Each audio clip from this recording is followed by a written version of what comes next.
जय हिंद। देखिए, इस बार G20 की मेज़बानी भारत ने किया, तो चलिए इस वीडियो में हम समझते हैं कि G20 की मेज़बानी करने के उपलक्ष्य में भारत ने पहले कौन सा तैयारी किए थे, और जब ये G20 का सम्मेलन हुआ था तो उस समय क्या क्या बातें हुई, उन सब बातों को पूरी डिटेल से इस वीडियो में समझते हैं। तो देखिए, सबसे पहले हम जानते हैं G20 का थोड़ा परिचय। G20 का परिचय देखिए, 1997 की बात है जब एशियन वित्तीय संकट हुआ। मतलब कि एशिया के कुछ पूर्वी देश से और दक्षिण पूर्वी देश में जिसमें वित्तीय संकट देखने को मिला था, वो देश थे। देखिए, साउथ कोरिया था, थाईलैंड था और सिंगापुर। इन देशों में देखिए देखा गया वित्तीय संकट। जब इन देशों में वित्तीय संकट देखा तो और जितने भी दक्षिण पूर्व एशिया के और भी देश थे उन पर भी प्रभाव पड़ने लगा। जैसे चाइना था और जापान पर भी इसका धीरे धीरे प्रभाव पड़ने लगा, क्योंकि उस समय दुनिया जो थी और भी समझिए वैश्विक रूप से एकीकृत हो चुकी थी, जिसके कारण इसका प्रभाव समझिए अन्य महादेशों में भी पड़ने लगा था। तब जो G7 के देश थे, इन्होंने मिलकर एक फैसला किया, चलिए हम दुनिया के जितने भी बड़े अर्थव्यवस्था वाले देश उनको हम आपस में जोड़ने का प्रयास करते हैं। तब 26 नवंबर 1999 को समझिए G20 की स्थापना होती है। जब G20 की स्थापना होती है तो देखिए ये हुआ था मुख्य रूप से वित्तीय संकट को लेकर।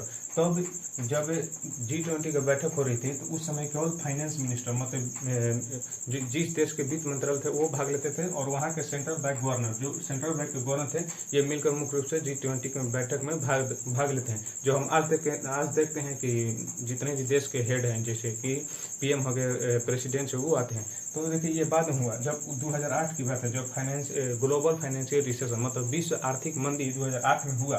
तब इन देशों ने सोचा, G20 के जितने भी देश हैं उन्होंने सोचा कि हमें केवल फाइनेंस मिनिस्टर और सेंट्रल बैंक गवर्नर को इसमें शामिल नहीं करना चाहिए, बल्कि हमें खुद जितने भी देश के हेड हैं, चाहे वो पीएम हो चाहे वो प्रेसिडेंट हो, सबको मिलकर रहना पड़ेगा। तब हम पूरे समझिए, क्योंकि उस समय दुनिया से 2008 में और समझिए वैश्विक रूप से एकीकृत हो चुके थे। किसी भी देश में अगर कोई भी समस्या होती है तो उसकी समझिए प्रभाव दुनिया के अन्य देशों पर भी पड़ते हैं।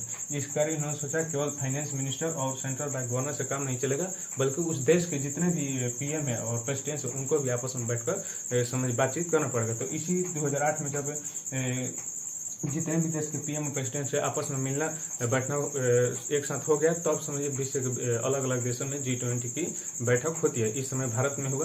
तो इस थोड़ा हम ये G20 के परिचय के बारे में जान लिए। अब हम आगे जानते हैं।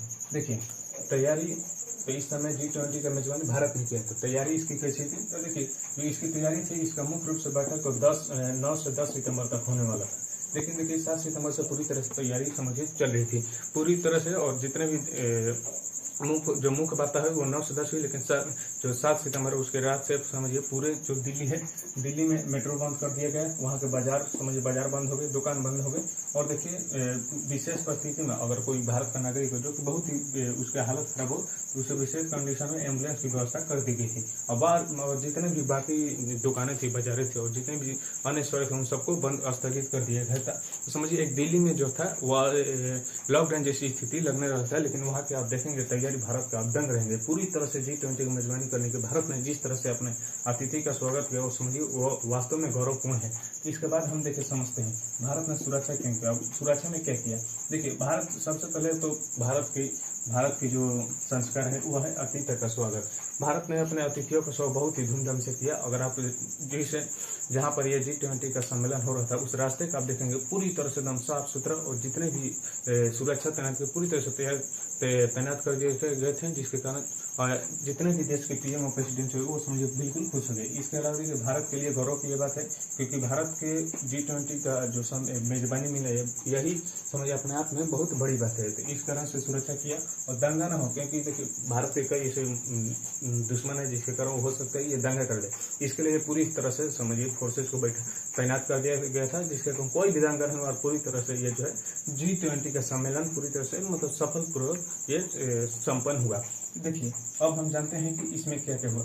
सबसे पहले देखिए इसमें से उठाया गया था जो है रूस यूक्रेन का मुद्दा। तो भारत के जो गुटनिरपेक्षता की नीति थी इस पर प्रहार करने का प्रयास किया गया। मतलब कुछ लोग कह रहे थे कि आप इसके बारे में बोले, लेकिन भारत ने इस तरह से अपने बातों को रखा जिसके कारण ये न तो रूस के फेवर में गए और न ही अमेरिका के फेवर में। और जितने भी भारत को दबाव डालने वाले थे, लेकिन फिर भी भारत ने अपने सूझबूझ से अपने गुटनिरपेक्षता की नीति को बनाए रखा। तो यह रहा G20 की कुछ बारे में कुछ जानकारी। चलिए अब यह वीडियो यहीं पर समाप्त होता है। जय हिंद।